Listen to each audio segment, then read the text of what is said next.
Mesdames, Messieurs, bonsoir et bienvenue au 20e bilingue de ce samedi 17 octobre 2020 sur Equinox Télévision. Fomi Armstrong Sanga, good evening. Bonsoir Nadine Yambo. Good evening, ladies and gentlemen. Thanks for joining us on a bilingual edition of news. We are live from Cameroon's economic capital, Douala, Equinox Central News Desk. In our top stories, Cameroonians express anger, frustrations, and discontentment with the decision of the government of Cameroon to tax mobile telephone users to Cameroonians in the city of Douala. It is another decision that will push Cameroonians into poverty at the time where things are becoming increasingly difficult. Their reactions come just as some leaders of some opposition political parties call on the people to rise against that decision.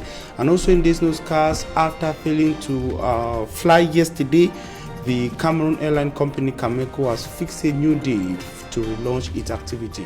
Stay with us.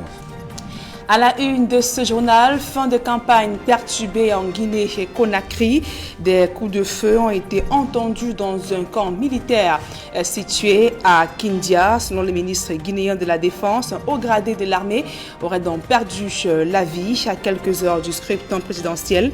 Le gouvernement rassure que la situation est sous contrôle. Vous suivrez également la colère de quelques Camerounais à Douala après l'application de la nouvelle taxe douanière sur le téléphone portable. Voilà pour le sommaire.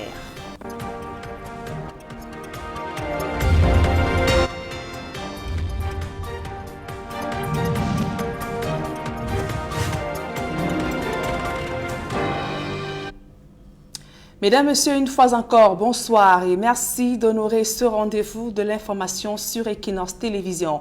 En ouverture de ce journal, l'actualité hors de nos frontières en Guinée-Conakry. Le calme est de retour à Kindia après une tentative de coup d'État. Alors que la campagne électorale tirait à sa fin, une mutinerie a éclaté dans un camp militaire. Des soldats en colère ont ouvert le feu. Et selon le ministre guinéen de la Défense, un haut gradé de l'armée a perdu la vie. Après cet incident, le gouvernement fait savoir que la situation est sous contrôle. Le point avec nos envoyés spéciaux en Guinée-Conakry, Emmanuel Diop et Guy Zogo. L'élection présidentielle en Guinée n'est pas un long fleuve tranquille. Si la campagne électorale s'est déroulée ces derniers jours sans encombre, autant pour le président Alpha Condé que pour son principal opposant, Selou Dalein Diallo, cette quiétude a été brisée par une mutinerie signalée au camp militaire de Kindia, situé à 130 km au nord-ouest de Conakry. Ce camp militaire abrite les commandos Rangers, l'une des forces d'élite de l'armée guinéenne. On parle du commandant qui y a trouvé la mort, ainsi que de son fils qui faisait également partie des forces armées guinéennes. Une autre situation tendue a été signalée à Dubreka, c'est à l'entrée de la capitale Conakry, où des tirs ont également été entendus. Et aussitôt, Conakry a été bouclé aux premières heures de la matinée hier. Aucun automobiliste ni aucun piéton n'y avait accès. Ce n'est que plus tard que la circulation y a été rétablie, les automobilistes reprenant leurs activités ainsi que les populations. Le ministre de la Défense guinéen a fait le point et parle d'une situation sous contrôle. Quant au bilan, on parle de 4 morts et on évoque également des assaillants venus du Sénégal et de la Guinée-Bissau. C'est donc dans ce contexte que le meeting du président Alpha Condé est intervenu au stade du 28 septembre dans l'après-midi devant des milliers de ses partisans en liesse. En attendant, les Guinéens s'apprêtent à aller aux urnes ce dimanche 18 octobre pour élire leur président de la République. À Conakry, pour Equinox Télévision, Emmanuel Diop, Guy Zogo. Et la clôture de la campagne électorale a été l'occasion pour le président sortant de rappeler lors de son meeting qu'il a posé les bases pour le développement de la Guinée-Conakry et qu'il entend désormais mieux doter le panier de la ménagère afin de favoriser l'émergence des jeunes entrepreneurs. Écoutons la déclaration d'Alpha Condé.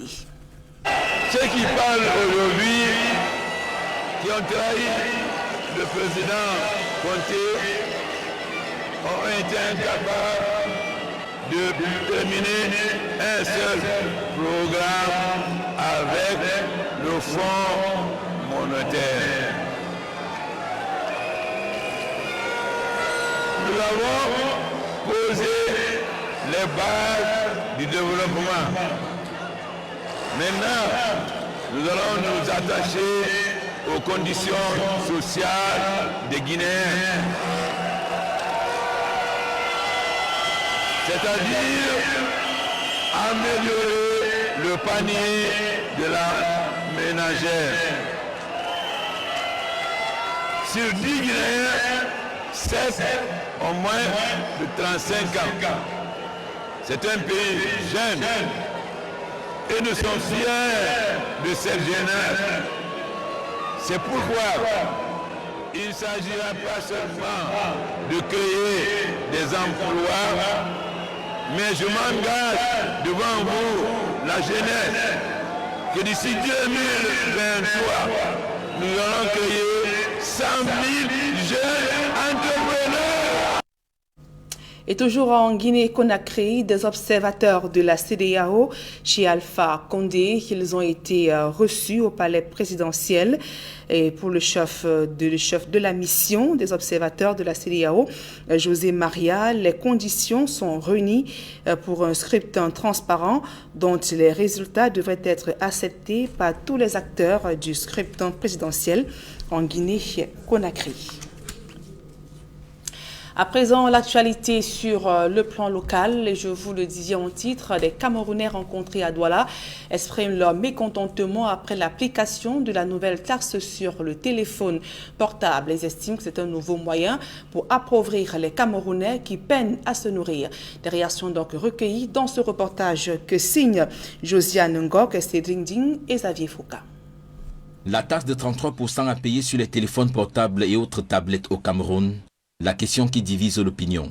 Si certains pensent qu'il est normal de s'acquitter de la dite taxe, ils estiment tout de même que c'est le taux qui fait problème. Il est normal de payer, mais la somme que l'État demande qu'on paye 33%, il est vraiment trop. Selon moi, si on pouvait mettre ça peut-être à 5% ou 10%, ça devait être OK. D'autres estiment que cette loi est une sorte d'arnaque vis-à-vis du pauvre citoyen camerounais. La taxe n'a pas sa place même au Cameroun. Un pays peut demander aux gens de payer 33% de taxe. C'est énorme. C'est de l'arnaque même à la rigueur. Mais je ne trouve pas comment on va nous faire payer les taxes déjà à l'intérieur du Cameroun. Donc nous qui venons au marché acheter les téléphones, c'est nous qui devions payer les taxes, alors que les importateurs qui doivent venir avec les téléphones de l'extérieur devaient censés payer toutes ces taxes à l'aéroport. Je ne sais pas pourquoi l'État décide de faire entrer un téléphone sur le territoire avant de dire que on va faire payer ça à l'intérieur. Une autre frange de la population pense que le gouvernement devrait revoir l'application de ces taxes en la faisant payer par qui de droit. On va payer, c'est bien beau, mais est-ce que le vendeur qui vend un téléphone qui n'a pas déclaré, les Camerounais auront à peu près les modalités des ressources là où le téléphone est sorti? Parce que c'est ça le problème. Ça ne sert à rien qu'on paye un téléphone dans une boutique qui est censé déclarer les téléphones qu'il a payés et que c'est le Camerounais qui se ressent en train de payer cette taxe. Il y a problème. L'État essaie d'un peu moduler cette taxe-là parce qu'on devait voir comment, en payant le téléphone, déjà on devait sous cette taxe avant que le Camerounais lambda ne paye cette taxe. C'est ça le véritable problème. Depuis le 15 octobre 2020, cette loi sur la taxe sur téléphone portable et autres tablettes est officiellement rentrée en vigueur au Cameroun. On parle éducation à présent. 2 semaines après la rentrée scolaire, certains manuels sont toujours indisponibles. L'amateurisme et l'absence d'une surface financière sont pointés du doigt. En plus notamment du laxisme des pouvoirs publics qui sélectionnent des aventuriers en lieu et place de vrais éditeurs. Le syndicat national des libraires et papeteries du Cameroun interpelle le gouvernement. Le point dans ce reportage de Marcelin Gansop. C'est une vieille habitude qui n'a rien à voir avec la pandémie de la Covid-19 ou une quelconque conjoncture. Il se trouve simplement que le milieu des éditeurs est rempli d'aventuriers qui d'une année à l'autre peinent à satisfaire la demande. Résultat des courses, depuis 2 semaines que les cours ont repris, plusieurs manuels scolaires se font rares sur le marché. Un élève qui va à l'école sans livre et comme cultivateur qui va au champ sans la machette, et c'est pas bon du tout. Vraiment ça nous embête et les libraires en partie parce que ça leur fait beaucoup de manque à gagner. Les élèves aussi ne sont pas suffisamment concentrés parce qu'il faut courir par-ci, par-là pour chercher les bords. Pourtant, le matériel didactique est là pour aider l'enfant à développer ses compétences. Pourtant, tous les éditeurs n'ont pas le même problème. Il y en a dont les livres inscrits au programme sont bel et bien disponibles, pendant que pour d'autres, il faudra encore patienter. Le problème, c'est être éditeur sérieux. Que vous soyez international ou local, et si vous choisissez servir un pays, vous devez être sérieux et être crédible. Du sérieux attire forcément de la crédibilité. Il n'y a pas de banque qui va vouloir fonctionner avec un client qui n'est pas sérieux. Un partenaire ne voudrait pas fonctionner avec un autre qui n'est pas sérieux. Si cet état de choses interpelle les acteurs de la filière, qui doivent faire preuve de professionnalisme et de sérieux, il indexe également les pouvoirs publics, qui selon certains éditeurs, ne jouent pas toujours franc jeu, en sélectionnant des structures n'ayant ni l'expérience, encore moins la surface financière requise pour ce type d'activité. Il y a des éditeurs qui ont un, deux titres qu'on ne retrouve pas. Pourtant, il y a des Camerounais un peu plus capables de le faire. Donc j'attire ainsi l'attention des pouvoirs publics à ne retenir que les éditeurs qui ont la capacité de mettre les ouvrages tels que demandés par les ministères en charge de l'éducation sur le marché. Les éditeurs pointés du doigt expliquent la pénurie actuelle par le fait que les commandes ont été passées tardivement. Il est pourtant possible que tous les livres soient disponibles au plus tard au début de l'année scolaire, à condition que chaque maillon de la chaîne joue effectivement sa partition. Si je vous disais que ce n'est pas possible, c'est que je suis en train de mentir puisque je n'ai jamais eu ce problème. C'est du planning. Vous savez justement à quel moment la rentrée va commencer. Vous devez savoir combien de temps vous allez prendre pour imprimer les livres. Et vous devez savoir combien de temps le navire va prendre pour amener le livre au port du Cameroun et le temps qu'il vous faut pour enlever ce livre de la douane et le réceptionner dans votre système et le dispatcher partout dans le pays. Donc je pense que les gens se lèvent du jour au lendemain et pensent que le métier est facile. Donc il est temps d'essayer d'assainir davantage ce domaine et de le laisser pour les gens sérieux. À cause du coronavirus, l'année scolaire 2020-2021 a commencé avec un mois de retard. Et alors que la communauté éducative multiplie les équations pour arrondir les différents angles, voici que l'indisponibilité de certains manuels vient davantage enfoncer le clou. Dans le reste de l'actualité, rendons-nous à présent dans le département de la Sanaga-Maritime où l'effondrement d'un pont reliant plusieurs localités dans le 2e arrondissement des Déhades paralyse les activités économiques. Les populations accusent le maire d'être à l'origine de leur malheur. Elles appellent également à la reprise des travaux abandonnés. Le reportage d'Ekoka Lobé et de Kate Diara. Au village Poutkek, par équité, dans la Sanaga-Maritime, les populations sont aux abois.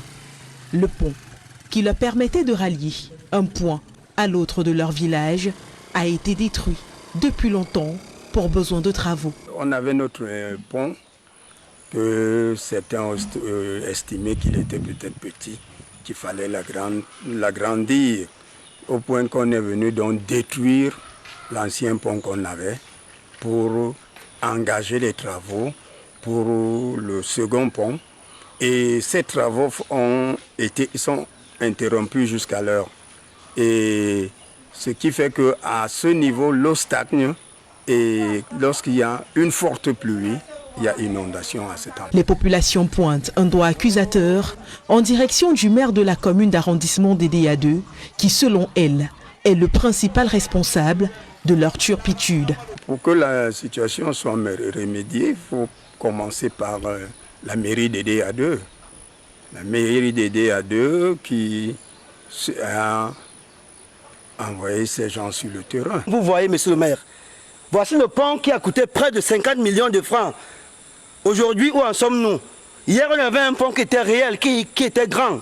Aujourd'hui, ce pont n'y est plus. Depuis le début des travaux sur ce pont, elles se plaignent également des problèmes d'inondation à répétition qui les empêchent de vaquer librement à leurs diverses activités. Quand il pleut toute la nuit et que la place inonde, on ne peut pas traverser pour aller vendre notre vin, ni aller vigner nos troncs. Donc nous sommes calés. On ne sait comment faire. C'est le même problème qu'on a eu ici. Il y a eu inondation, donc c'était difficile pour nous de sortir. Nous sommes restés cloîtrés à la maison toute une journée entière. Donc vraiment qu'on nous aide. Il faudrait qu'on arrange l'endroit. La mairie de la ville, contactée par voie de téléphone, nous explique que les travaux, toujours en cours, ont néanmoins subi une pause du fait de la saison de pluie. La route là, c'est moi qui l'ai faite. J'ai fait une bûche là-bas Il allait pas chercher un pont. Mais là, il a eu des difficultés par rapport à son canton. Il a arrêté, il est revenu, mais actuellement, il était avant avec le pluie. On a arrêté avec le pluie, il faut que le pluie s'aille avant de continuer. En plus de ce pont, les populations de Poutkek sont également confrontées aux problèmes d'eau potable et donc forcées de parcourir de longues distances pour s'en procurer. Toute autre chose à présent, le ministre délégué à la présidence de la République chargé de la Défense fait le tour du propriétaire. Joseph Bétier à Somo a visité les laboratoires du Centre de recherche pour la santé des armées après avoir donc détecté le virus H5N1 de la grippe aviaire sur la volaille il y a quelques années. Le César offre ses services pour les tests de dépistage de coronavirus au Cameroun. Le reportage de Rodrigue Ngassi et de Aïe Cyril. Contamination avant d'accéder au laboratoire. Comme s'il s'agissait d'une revue des troupes, le ministre délégué à la présidence de la République chargé de la Défense fait le tour du Centre de recherche pour la santé des armées. Nous faisons également une vérification au niveau de laboratoire.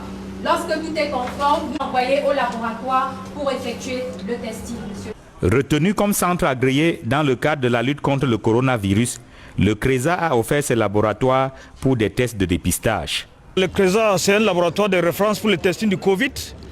Le CRESA joue un double rôle, c'est-à-dire tester le Covid pour les militaires et également tester le Covid pour la population générale.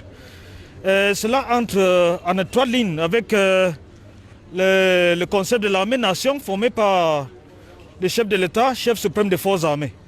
Mais avant le Covid-19, les laboratoires du CRESA avaient déjà réalisé des prouesses, notamment en détectant le virus H5N1 sur la volaille, la fameuse grippe aviaire et la variole du singe sur des échantillons venus du parc d'un fou.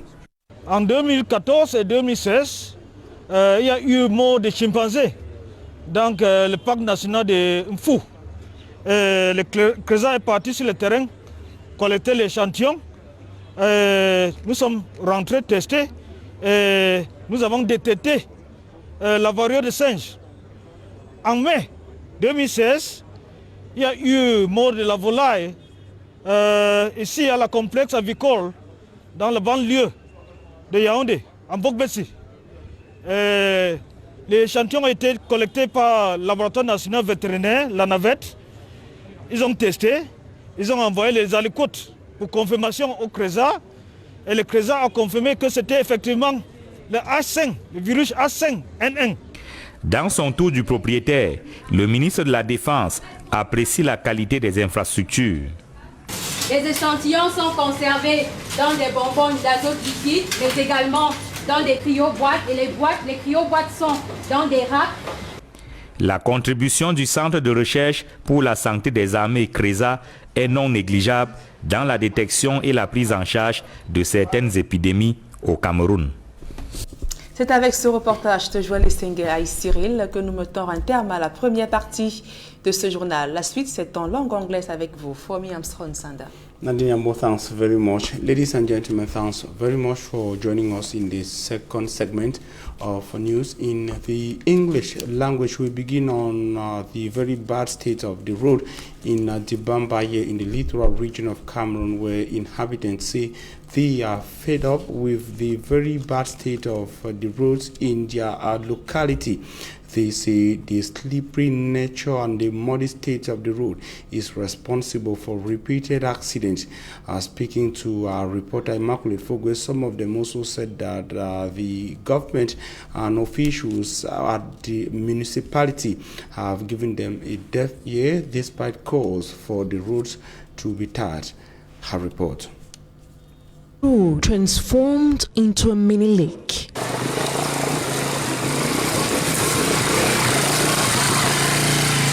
The heavy rains witnessed in the area has further affected circulation. The muddy and slippery state of the road compels road users to wear boots in order to easily navigate the stretch. For those who cannot afford the rain boots, flying barefoot is another option. We are in Boang Bakoko in Dibamba, Lithra region of Cameroon. We've been suffering a lot on this road. This is a road that's serving the population. There are several villages after the river Dibamba there using this road. It's you can see it's a shortcut for people living the village to Douala. Even those living Douala to Edea who are living in the village.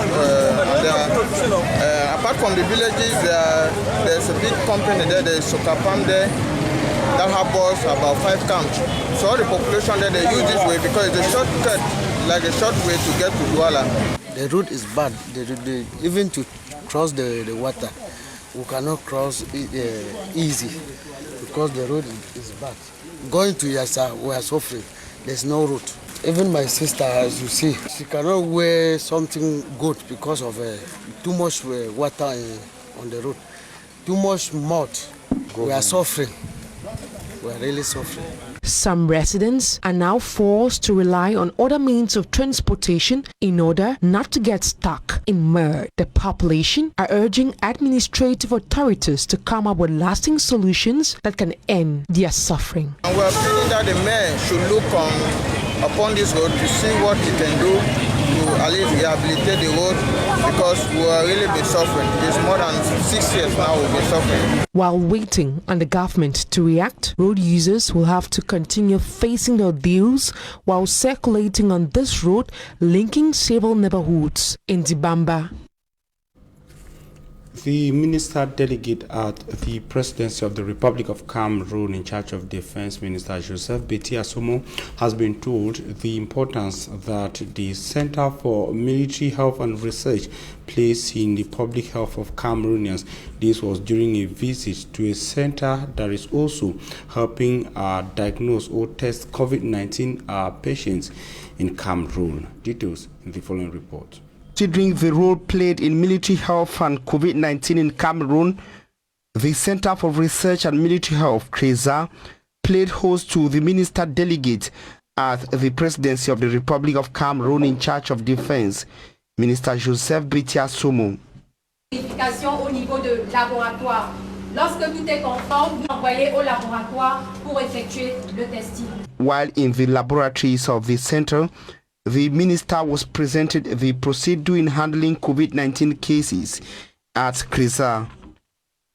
Officials of the center say CRESA does not only test COVID-19 cases of elements of the National Defense and Security Forces, but also among the civilian population, a role which CRESA officials say falls in line with the civil-military role of the Cameroonian Army. The director of CRESA, Lieutenant Colonel Julius Mwebe-Galang, told the minister that CRESA has been very proactive in the health of the Cameroonian people. He noted that CRESA, even before the COVID-19 outbreak in Cameroon, helped the country in detecting the famous bird flu and also tested and confirmed monkeypox in a monkey from the park at Mfu in Yaoundé. Some Cameroonians in the economic capital city, Douala, say the new taxes imposed by the government on mobile telephone users across the country is one of such moves that will only push citizens deeper into frustrations and misery. Frustrated and angry, the Cameroonians suggested that such moves or taxes should have been imposed on importers of telephones in Cameroon. They also say it is coming at a very wrong period and time when the economy has been hardest hit by the COVID-19 pandemic, also advancing the impact of the armed conflict in the northwest and southwest regions of Cameroon as one of the issues that has badly affected the purchasing power of Cameroonians. More in the following extract collected by our student journalist Cedric. Well, as concerns the new tax that the government has imposed on telephones, it is not really easy. Customers are not still coming to the market. They are not even still coming at all to buy. Because normally when we buy our telephones, we order our telephones, we always pay the taxes at the airport before the phones entering the country. But presently, they say customers has to pay, and they are asking of 33%. So it's difficult. It's actually difficult. Customers come and even question us. Does it mean that if I buy a phone for 30,000 francs, I have to pay 33% of that 30,000 francs to the government? How does that have to pass? As a seller, the tax that the government put on the phones, I don't think that for my own thinking, is not nice, because what I'm seeing, even only from the day that they mentioned it, it's hard for us to sell. Always running. People are complaining that the tax that they are putting in the phone is not good. No, I'm not okay with the tax. We are not okay with the tax. The mass are not okay with the tax. Generally, not even us, because we are selling. Even the buyers, even the users, nobody's okay with the tax. It's abnormal, because I've not noticed that in any other country. I don't know, maybe in Europe or America, but here in Africa, I've not noticed that.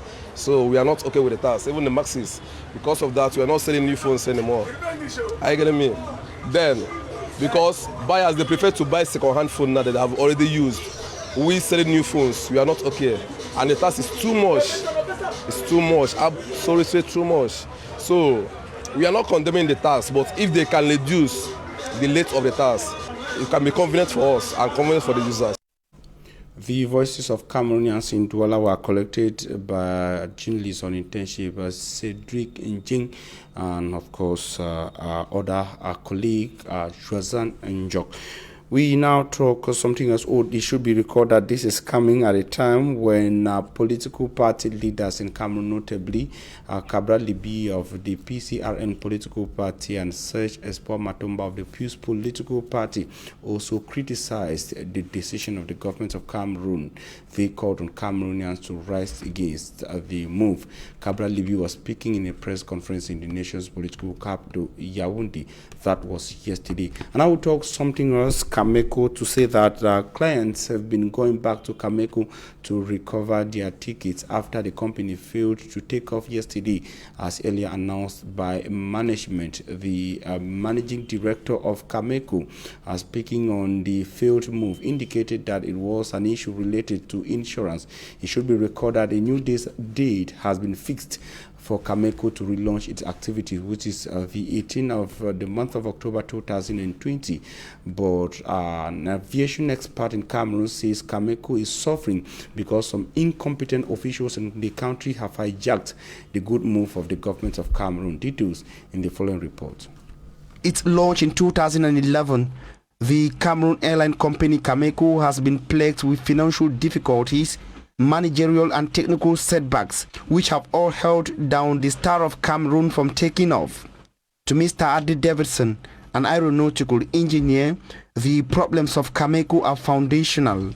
When the idea of Cameco came up, the then Minepat, Louis-Paul Mutaze, set up a commission of about 5 or 6 experienced people to draw up a plan, to come up with a new name, decide what are the routes we want to do, what is the explanation, what is the content of our new airline. When he did it, somewhere along the line, this project was hijacked by an individual in the Ministry of Transport. And Mutaze, being the person he is, wasn't ready for a fight. He just said, okay, if that's what you think you need to do, I'll give up. They did it, but they did all the wrong things. And it was clear to everybody that that project wasn't going to work, except those who had a lot to benefit. And from that time to today, you do the calculation, the government has invested, they have poured money, they have made effort, and it is still not working. One of such many efforts was in 2016 when Cameco benefited a proposed recovery plan proposed by Boeing Consulting.